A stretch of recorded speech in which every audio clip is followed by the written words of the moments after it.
بسم اللہ الرحمن الرحیم۔ شروع اللہ کے نام سے جو بڑا مہربان نہایت رحم والا ہے۔ معزز ناظرین کرام، السلام علیکم ورحمۃ اللہ وبرکاتہ۔ ناظرین کرام، آج کی اس ویڈیو میں ہم آپ کو حضرت عزقیل علیہ السلام کے بارے میں بتائیں گے۔ آپ سے التماس ہے کہ ویڈیو کو مکمل طور پہ واچ کیجیے گا، اور ابھی تک اگر آپ نے ہمارے channel wealth of knowledge corner کو سبسکرائب نہیں کیا ہوا تو کائنڈلی ہمارے چینل کو بھی سبسکرائب کر دیجیے گا، گھنٹی کے بٹن کو آن کر دیجیے گا تاکہ آنے والی ویڈیوز کا نوٹیفیکیشن آپ کو بروقت وصول ہو سکے۔ حضرت کالب علیہ السلام کے بعد اللہ تعالیٰ نے حضرت عزقیل بن بوزی علیہ السلام کو نبوت عطا فرمائی، اور انہوں نے اپنی قوم کو اللہ تعالیٰ کے قریب کرنے کی ہر ممکن کوشش کی۔ امام صدی رحمۃ اللہ علیہ کا قول ہے، واصف کے قریب ایک شہر داوردان میں طاعون کی وبا پھیل گئی۔ وہاں کے اکثر باشندے اپنے شہر سے نکل کر ایک قریبی مقام پر جا ٹھہرے۔ شہر میں ٹھہرنے والوں میں سے اکثر مر گئے۔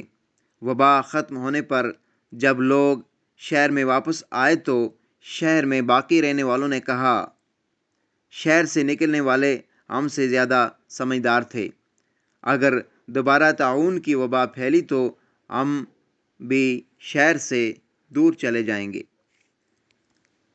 اگلے سال پھر طاعون کی وبا پھیل گئی۔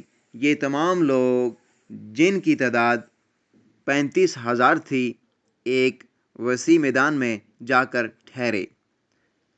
اللہ رب العزت کے فرشتے نے وادی کے نشیب کی طرف سے آواز دی، مر جاؤ، لہٰذا یہ سب مر گئے۔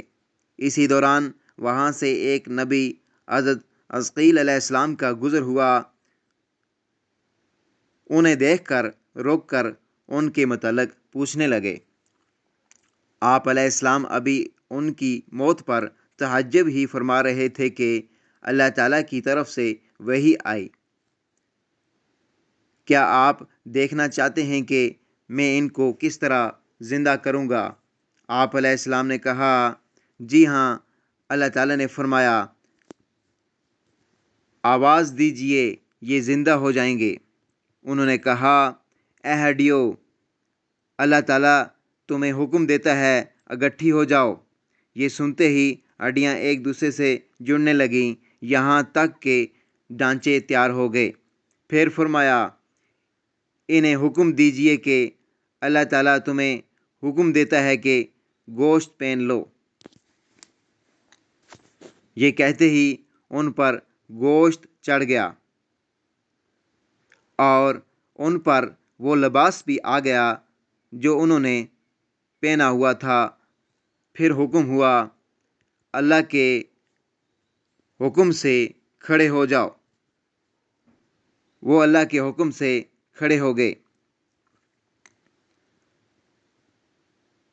حدیث رسول مقبول صلی اللہ علیہ وآلہ وسلم کا مفہوم ہے، جب تم ایسے علاقے میں موجود ہو جہاں طاعون کی وبا پھیل چکی ہو تو وہاں سے بچنے کے لیے نہ نکلو، اور جب تمہیں معلوم ہو جائے کہ فلاں مقام پر طاعون کی وبا پھیلی ہوئی ہے تو وہاں مت جاؤ۔